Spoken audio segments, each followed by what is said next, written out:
Today I'm doing a mail day vid. This is my first real mail day since the National. I'm excited to pick these cards up. I have 6 cards I picked up. The first pulls kind of double duty. It's the Hurlers Beware card from 1967 Topps with Dick Allen on it.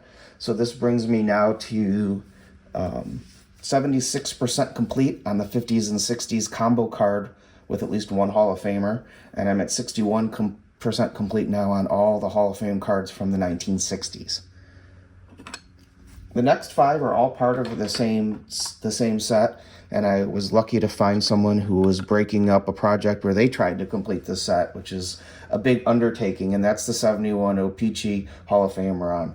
The 5 cards I bought from this collector got me to 45% complete on the run. So the first is Phil Niekro.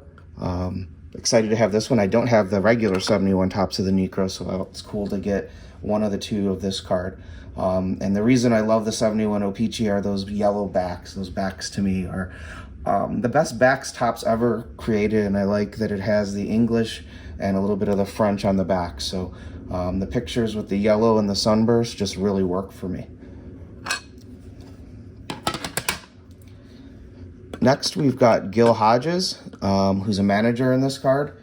And one of the things I like about the 71 manager cards is they give their managerial record instead of their baseball stats. A lot of times Topps was giving the baseball stats. So at this point in his career, Hodges was .577 and .675 for a .461 winning percentage. Next, we have Jenkins. And as a Cub fan, excited to add Fergie. I really like the 71 Jenkins. I think you can really see the road uniform well on it, and I like that he's got kind of the baggy underneath with the long sleeves, kind of old school to keep himself warm when he's pitching. And Jenkins being Canadian board, it's kind of cool to have the OPCs version of the 71 Jenkins card. Next up is Joe Torre. And this is a playing days card of Torre. It's one of the 71 action shots, and I really like all of the 71 action shots that Topps put out in that year. He won the batting title in 1971, so it's kind of cool to have the card of him the year where he won the batting title. And the last of my additions is Orlando Cepeda. And this is a high number, which are really, really tough to find, the high number of OPCs. So number 605 is in the high number run, and these have gotten pricey. When I started this run, the OPCs were slightly less than the Topps versions of the cards, but now it's kind of flipped to where the OPCs are a little more expensive. So I was really excited to find the Cepeda because you don't see the high numbers very often. So those are my new cards. The 6 cards that I added to my collection. Since I pulled out my 71 OPCs to put these away, I figured I'd show these off because I haven't shown them yet. So this is the 71 OPCs Hall of Fame run I have so far. So first is Bly Levin. That's his rookie card. This one has an off-center designation and deserves the off-center designation, but I haven't found a better one. So I may upgrade this at some time, but I may not because the border's perfect, the corners are sharp, and I really like this Bly Levin card. And so there's the back. His picture is a little blurry on the back. I don't think Topps had a lot to choose from this early in his career. Next up, we have Catfish Hunter. And I like this Hunter card because of him having the Warren Spahn pose that Spahn had in all of his cards. But I like getting to see the A's uniform and the way the embroidered Oakland is on the front. I think I really like seeing road uniforms on cards because you see so many pictures of people in their home uniforms and a lot less in their roads. Next, we've got Willie McCovey. I've got both the Topps and the OPCs version of this card now.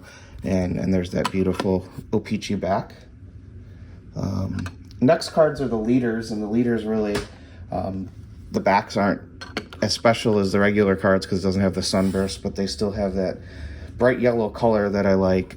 So this leader is 3 Hall of Famers on it. It's the NL RBI leaders. It's got Bench, Perez, and Williams.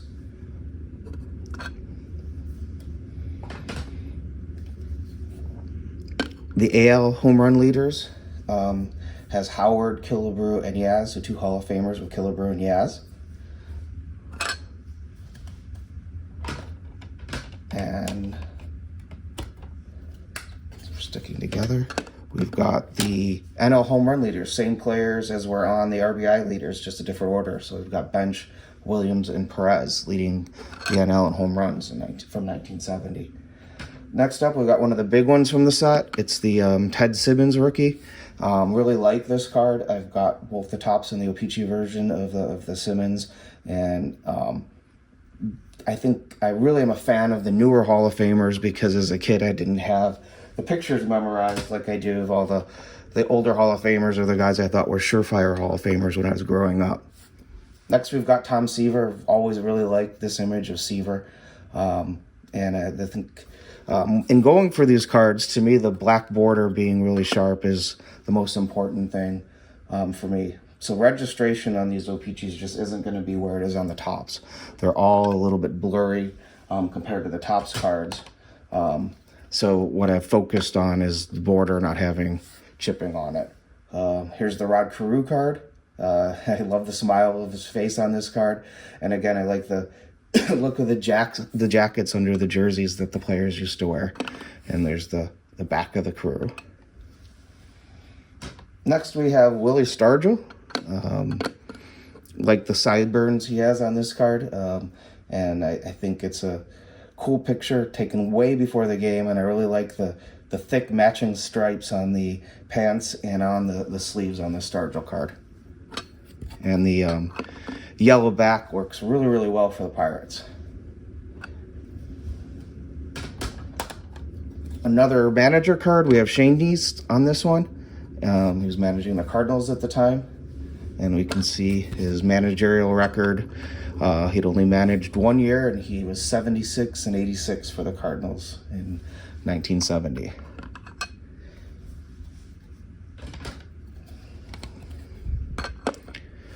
Jim Cott, who was one of the more recent Hall of Famers, well-deserved.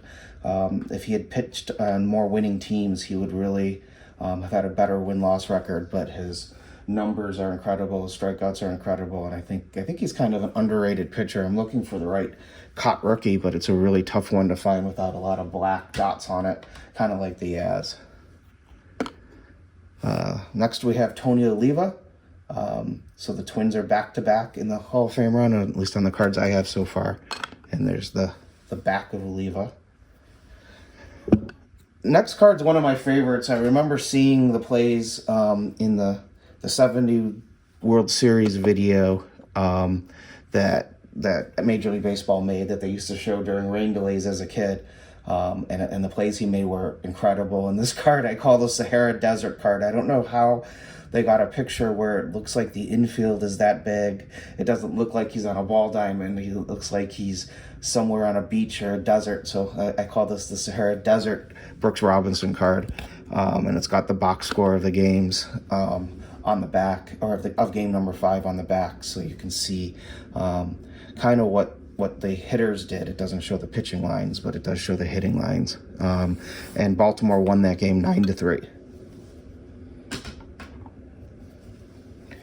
Another manager card. This one's Ted Williams, and it's good to see Ted smiling. He looks like he's laughing at a joke in this one, and I really like seeing that happy Ted Williams on this card. And at this time, he was 70 and 92 as a manager. So 70 was apparently his first year as a manager because he only had 1 year. Oh no, lifetime he was 156 and 168, 481 percentage. I wonder if I read that wrong on the Shane Neese card. The 1970, he was 432, but overall he had a 41 winning percentage. I knew that was wrong because of the Ted Shows How card from 1969. We're in the semi-high numbers now, which are a little tougher. And this one's Bob Gibson, and I've always really liked this shot of Gibson. I like the in-game action shots, and this is a great one of Bob Gibson. You can kind of see his intimidation on the mound and what an imposing figure Gibson was. And I like that he signed it Robert instead of Bob on the facsimile signature. we're getting into the high number series where these are really tough, and I only have 5 of them in the high number series of 71, and the first one is Nolan Ryan. For some reason, this card's more plentiful than others from the 71 OPC. Maybe it's double printed. I don't know that for a fact, but I do know I see more of these. Could just be because Ryan's so popular. And of the high numbers, he's the one that I definitely see available the most. Next is Ernie Banks, so he's the one who kind of started this run. Forgot to show the back of Ryan. There you go. And when I purchased this off of eBay, the person I bought it from kind of sent a note that he had others, and he sent me the list, and I was able to work a deal off eBay for some of his other cards that he had that he was selling. This Yaz came from the same collection, and at the time I don't think I realized how tough these high numbers were, and you really don't see this Yaz card very often available.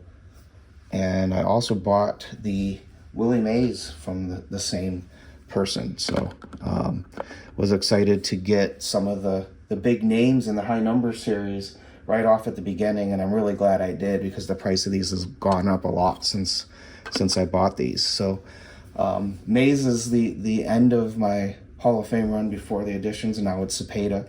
So again, I'm 45% of the way there. The 71 OPCs have gotten more expensive as I've been collecting them, and they've always been hard to find in nice condition. So really proud to put this set together, and being at almost a halfway point makes it something where it seems kind of realistic now, where at the beginning I wasn't sure if I was ever going to be able to complete this. Still not sure, but finding these 5 was really encouraging. I hope you enjoyed this mail day.